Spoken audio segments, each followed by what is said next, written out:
Okay, we're back live. Paul Watson joins us. He had a story today up on prisonplanet.com. Global cooling, unprecedented ice storms in Kenya.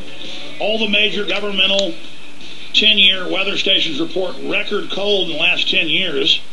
And if it continues, it's going to be one of the coldest decades coming up on record. The sun was the hottest it's ever been recorded in 200-plus years, with the most sunspots. And the spot's just an explosion on the sun, sending out different types of radiation at the planet and out into space. Now there are no spots for the first time ever. No spots, meaning really cold weather's coming. And it'll take a few years to get here, but boy, we're going to be freezing our butts off. They've already shifted gears, the globalists, and they're saying it's now global cooling. Got to ban carbon dioxide. That means tax you. They're not going to really ban it. License it. A license is an authorization to do something that would be illegal. And this is their eugenics control grid, and they state it's that. To keep your energy usage down, to control you, to regulate you, to make you a third world slave. So you have to be under government control and government health care for eugenics. You think it's free health care? No, it's a eugenics hospital complex that is going to have their way with you. They're also shutting down the farms and ranches under the animal ID, premises ID. They're going for broke, the social engineers, right now. Paul Watson, thanks for coming on with us. Good to be back, Alex. Tell us what's going on with the weather. Well, what's going on with the weather is the fact that there has been no global warming since 1998, and now they admit that there will be no global warming over the next 10 years. And the consequences in the rapid decrease of solar activity are beginning to be felt across the globe.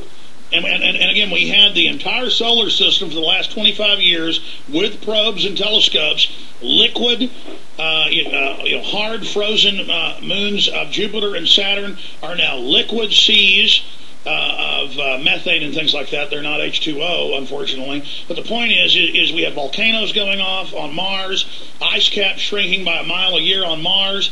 And what is, what do the global warming people say? They just say, nope, Saturn and Jupiter are closer to the sun than Earth. They say, nope, there are no ice caps on Mars. Of course, there are, but they know the public are dumbed down.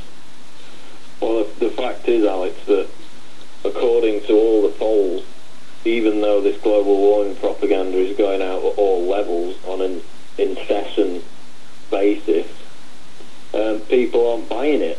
The polls show that people are at best apathetic to it all, and certainly in America, the majority just aren't buying it.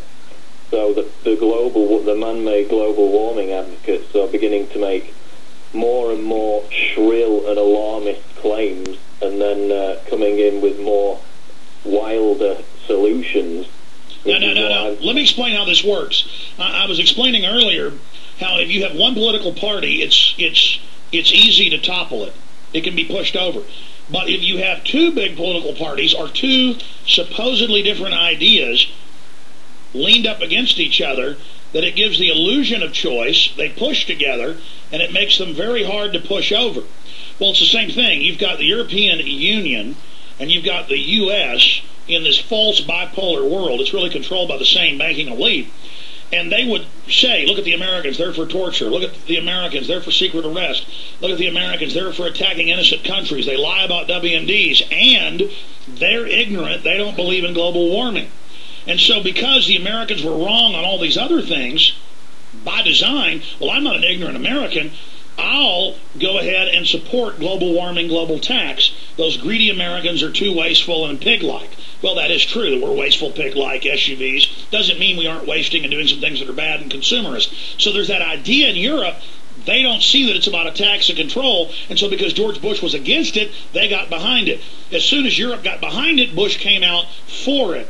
And then we saw Pat Robertson go out on TV and say it's of the Lord, global tax, Jesus says do it. So again, another example how they play two sides off against each other that are really connected and run by the same group. Paul Watson, go ahead. Yeah, precisely. And then if you speak out against man-made global warming propaganda, then you're called a tool of the oil companies. Well, go and take a look at who is actually promoting man-made global warming, and you will find that oil executives and people like British Petroleum's Peter Sutherland, the head there, are out meeting secretly and talking about pushing this false fear-mongering of global warming, and they're the ones doing it. And the end result is that, you know, the people on the left just don't look into who's pushing it, and they just think it's this neocon lie to say anything against it. But the dangerous thing now is that with the wilder claims, they're coming up with wilder solutions, which is what I wrote about on Monday. One of which is, there was an article out of The Guardian called Geoengineering, the Radical Ideas to Combat Climate Change. And now they're not just talking about this, because they've been doing it, and they've been doing it. They say, oh, we could spray the clouds. Turns out these little buggers have actually been trying to heat things up. Yeah, and they've been doing it at the U.S. Department of Energy's Savannah River National Laboratory in South Carolina, conducting tests of spraying sulfur dioxide into the upper atmosphere. We need a big report about, you know, chemtrails exposed. This has been out for 6 months, Paul. Still no story. I want a detailed story tomorrow, if you can do it, about how they are chemtrailing, how every major research institute in the world is involved. Yeah, and I mean, 20 years ago, we were all being told that the big environmental danger was something called acid rain, which was caused in part by factory and industrial emissions. And Alex, what's the main component of acid rain? Sulfur. Sulfur dioxide. And this is what they're saying they will go up and spray into the upper atmosphere. And aluminum oxide and barium, everything the chemtrail researchers told us.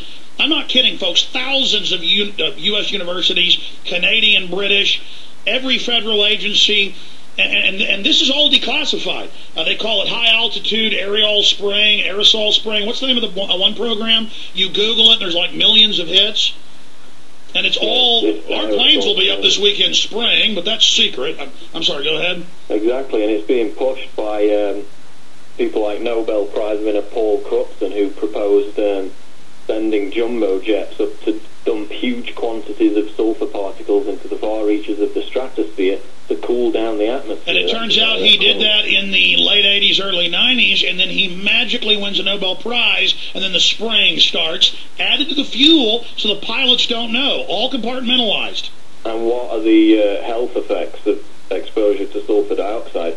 Neurological effects and behavioral changes, disturbance of blood circulation, heart damage, reproductive failure, damage to immune systems, and there's a list that goes on and all of their favorites, all of their faves. Very tasty. And you know, but it's for the Earth, Paul. It's for the Earth. It's saving us. Even though it causes, quote, substantial damage to the natural environment, according to the new scientists. So this is what they want, to damage the environment to save the environment. And the new thing is cut down all the trees because they create CO2. Oh yeah, trees are evil. They want to cut down beautiful, pristine, old-growth forests because as trees age, they start to take in less carbon dioxide and give it off. Now again, scientifically, they know from psychology, and they say this, they say outrageous things to just shock you into going fine.